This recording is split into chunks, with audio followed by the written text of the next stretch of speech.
Hi, I'm Dr. Amy Robbins, and welcome to Life, Death, and the Space Between podcast. I'm a licensed clinical psychologist and medium, and here we explore life, death, consciousness, and what it all means. I have Carole J. Obley back again today. Carole did an episode with me in September. It was such a hit that I brought her back on to talk more about Akashic Records and Akashic Records readings.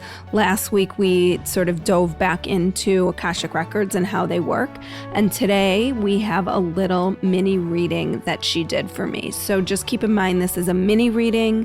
It is not as extensive as a normal reading would be. And I also asked her to sort of not go as deep, just given the nature of this podcast and how it's broadcast to the world. So I did not, want her uncovering things that the world would hear. So I will let you all enjoy this episode. Hi, everybody. New PSA for the second half of April. If you have not yet subscribed to my newsletter, please do so at dramyrobbins.com. You can just find all the information you need there to subscribe. You can also subscribe through Instagram now at Dr. Amy Robbins. And I'm going to be on this new app called Fireside. It is an app where you can listen to the podcast live and ask questions. So it's an audience participation app.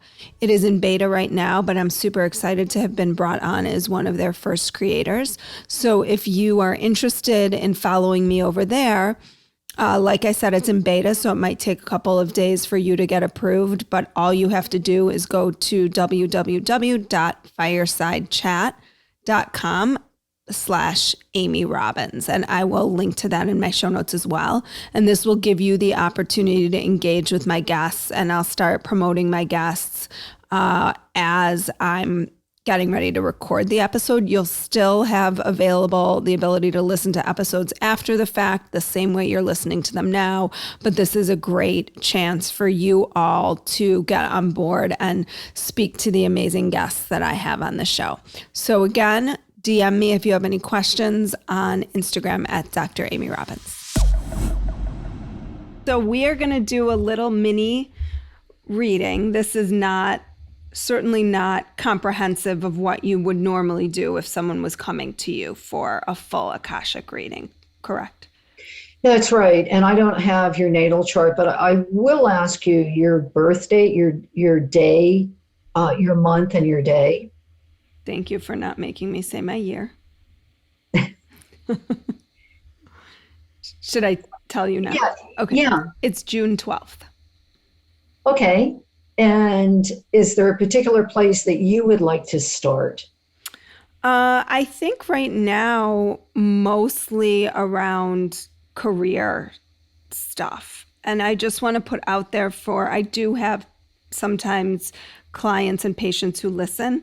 I have, no matter what you say at this moment, I have zero intention of ending my private practice. So I've had some people say, all right, what you're doing, does this mean you're not going to see individual patients anymore? No, it does not. I am going to continue to see the people that I've seen for many years. So I want to just put that out there first, because I know there can be some anxiety around that for people. Okay. Well, first off, as I tune in with you, I do feel that you're from the soul group. Soul groups are souls who share a similar consciousness, and that could be from many, many lifetimes.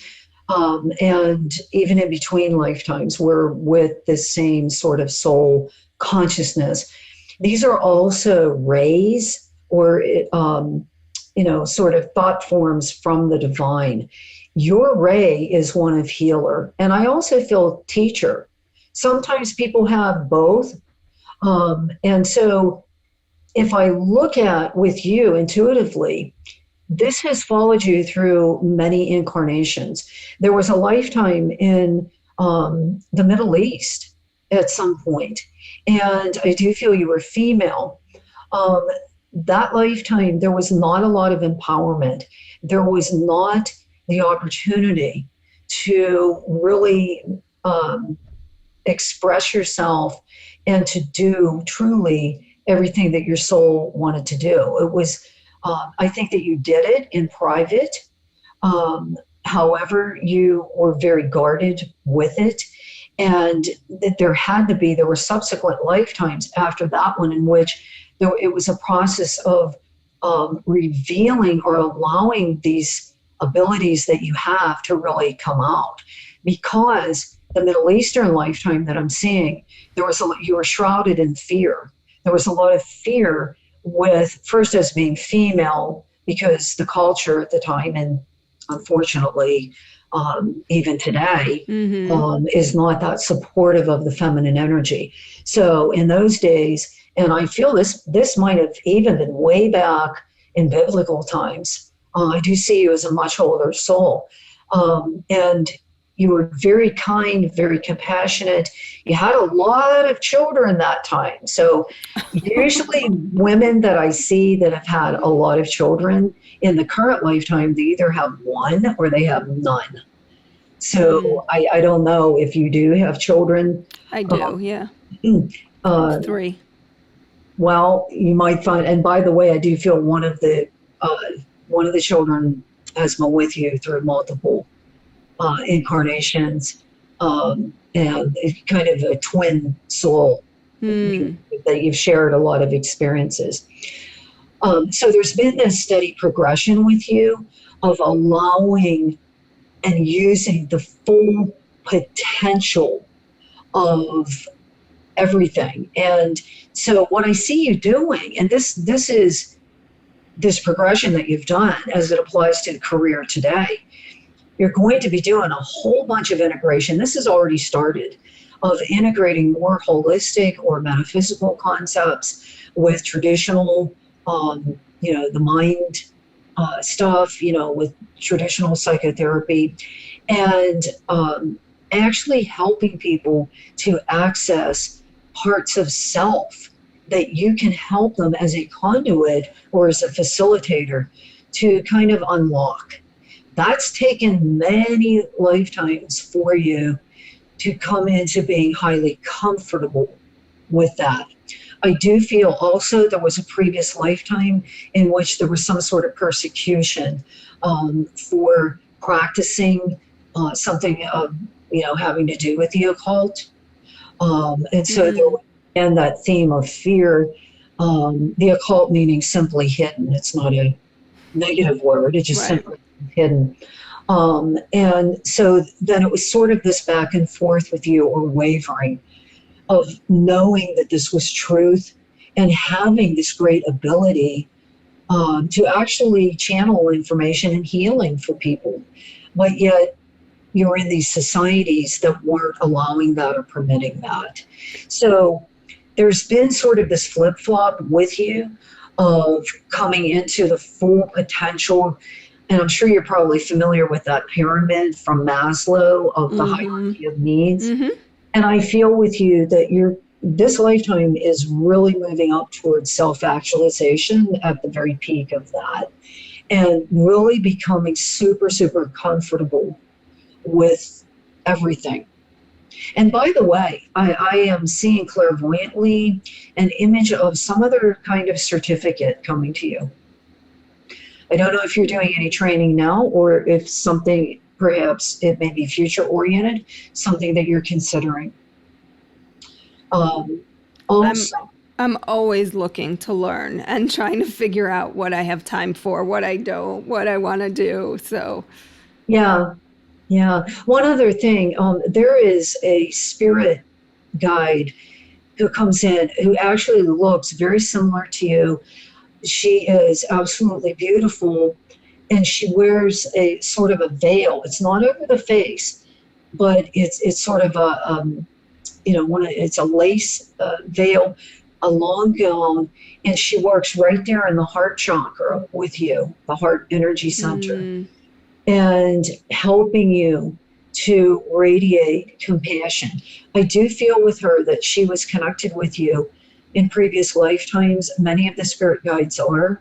She appears to me as she would have in a previous incarnation, with that long dress and the veil. So she might have been involved in this lifetime in the Middle East, Actually, you had a couple of those. And she is extremely powerful, but yet extremely gentle. So she is helping you not only to clear out anything from your heart that you need to release, but also working with clients along those lines. So is there anything specific that I mean, I agree with everything that you said, and I feel like had I not, this podcast was really me stepping out into a more integrated self. Are there things that I should be doing to continue to progress this forward? Also, I'm curious, like I'm not a very patient person. So I'm sort of curious where that comes from, for me, because I like things done like ASAP, and I'm trying to work in this process around being more patient, which is interesting because the field I'm in is not a field that you get results quickly, but so I'm just curious about some of those pieces. There was something that occurred. There were circumstances that occurred in which there was a good deal of, as you might imagine, frustration. So the ones that your spirit guides were showing me, the keepers of the Akashic Records, were these lifetimes of being female in which you felt incredibly as if your hands were tied. You had so much more to give. Not that being a mother is not important. Certainly, I think that's the most important job in the world, is to be a parent. But there was also this part of you that felt this hollowness or emptiness, and that I can do so much more. And I hear you thinking that I can do a lot more. This isn't truly serving me. There's part of my work. There's part of a person that I feel I could reach at a deeper level if I incorporate this or that, whatever it might be. So in the past, I'm seeing that's where that came from. It was emanating from a lot of frustration and feeling essentially some powerlessness.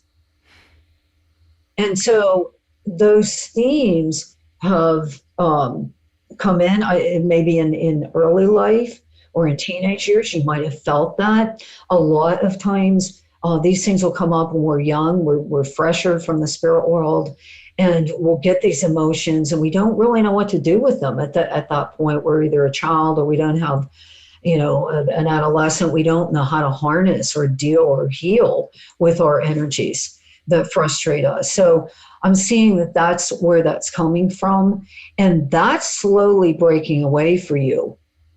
And there's going to be this accelerated process if you stay on the pathway that you're on. And I always say, if you do this, because I want listeners to know nothing is set in stone. Anyone who's doing my type of work cannot tell you 100% this is what's going to happen. Mm-hmm. So you have free will, you have choice. If you stay on the pathway you're on, I feel you stepping onto this accelerated pathway. A lot of this frustration is going to leave you. And it's kind of pretty much like a dam that is ready to break, because it's been there through so many lifetimes. That's like how I've been describing how I feel lately, is like I feel like I'm on the cusp of something and it's gonna like explode. Maybe I'm hoping that's what happens, but yeah, that's how it feels to me. And the other part of this is where the frustration or impatience comes from. In these past incarnations, you were essentially powerless because of your gender, but also because of the times. And, there was a huge religious imposition on this too. Now, when this old energy is cracked and completely dissolved, I am seeing the potential of your work, teaching, podcasting. By the way, Gemini sun sign, deals a tremendous amount with communication. I'm seeing book writing for you. I don't even know if you've written books, but I'm seeing that as well. So you're standing on this precipice, just about to leap. There's still some vestiges of fear there. Of am I going to be caught? Am I going to be okay? And that's what I feel. The spirit presence is working with you on is trust. That's in the heart too. Is trust. So if I were to step off the path, what would happen? Well, you can certainly make that choice. It's not a judgment. You would simply continue along the lines. You might feel dissatisfied. You might feel unfulfilled.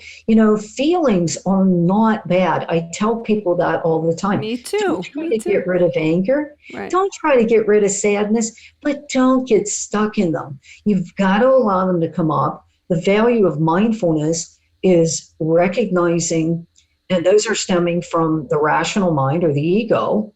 So we're not going to stop that.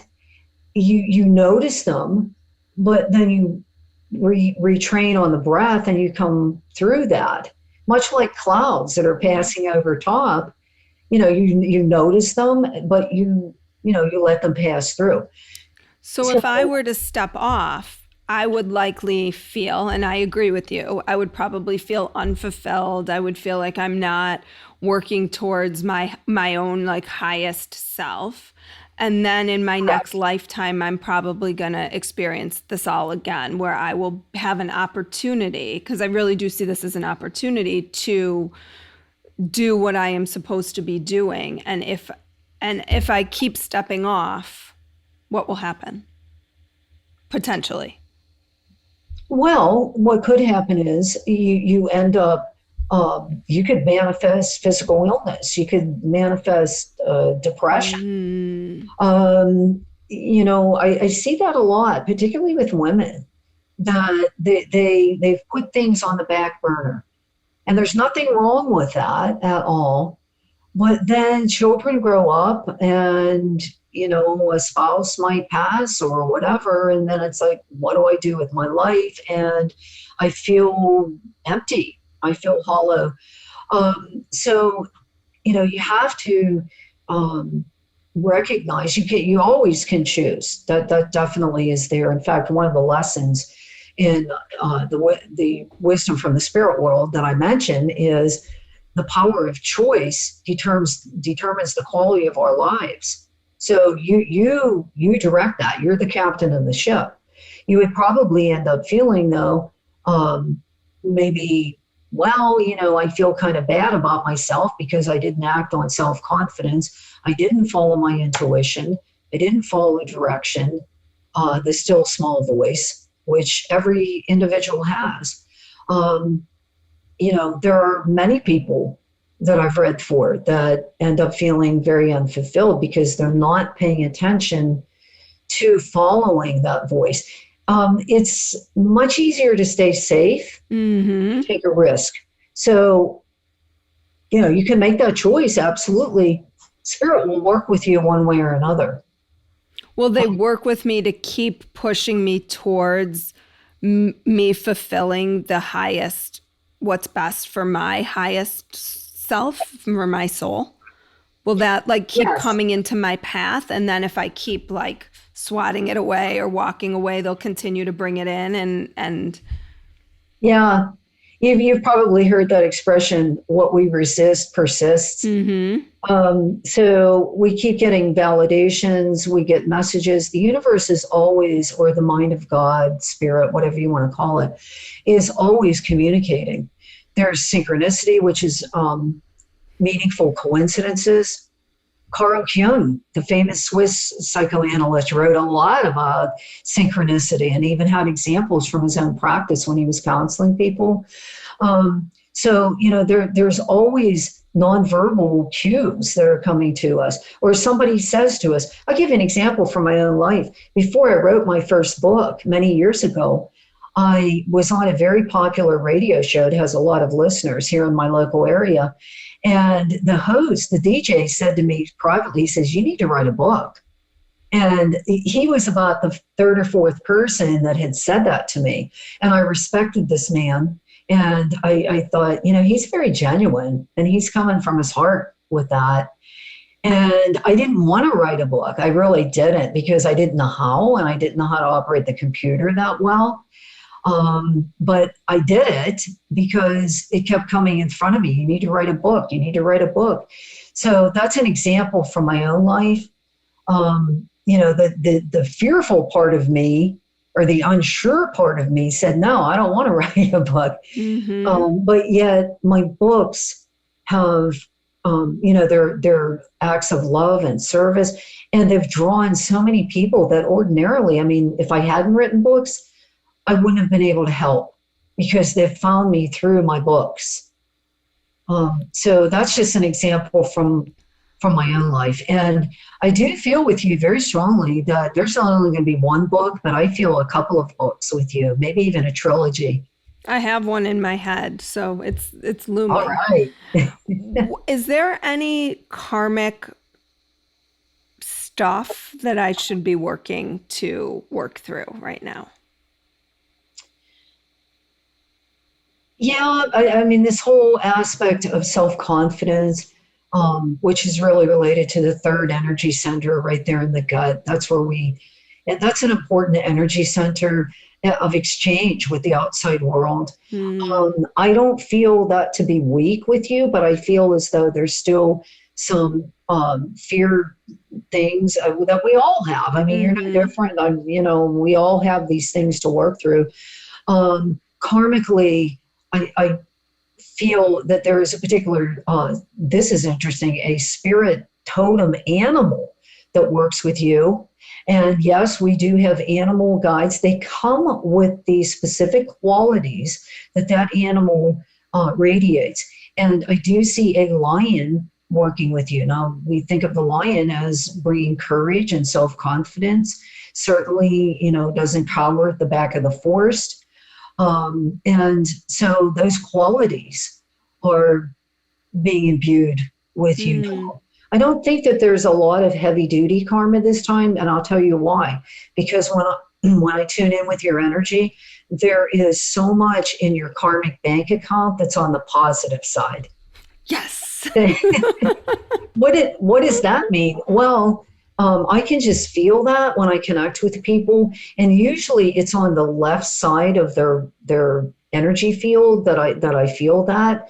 And so you have a great big mountain of good, positive karma there. So that will come back to you in many ways, because anything that the soul produces is never lost. When we send out love, when we do acts of service, that is part of our Akashic record. So that doesn't mean that in previous lifetimes I have suffered, so I have built up this bank. It means that I continue to put positivity and goodness into the world. And so that's how I build up that bank, right? I think sometimes people confuse those two maybe a little bit, like, well, this is coming to me because I did something in a... Correct. Yeah. What I mean by the positive bank account on the plus side is that and what I see you doing actually, and this is through clairvoyance, in those long ago lifetimes, you did a tremendous amount of nurturing, and that is healing also. I feel also that at some point you tended to the sick. In the older days, even today, unfortunately, but in the old days, we had diseases like leprosy and diphtheria, all of these terrible diseases for the most part that have been eradicated, but in long ago days would absolutely decimate populations. Or, with leprosy, the shunning, the exile. I feel that you worked with people like that.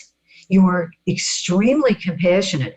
The theme of compassion has been through many lifetimes with you. So that would definitely be on the positive side of the bank account. If it's a collective kind of consciousness, then we are able to access that. And Exactly. we are able to grow our own soul. Yeah, it's never outside of self. It's never, and no matter what is going on out there, I don't care if it's the country, the world, wherever, you have control in here. Mm-hmm. So, and that is why we're here. And I mean here on the earth plane. It's right. a great schoolroom to learn that.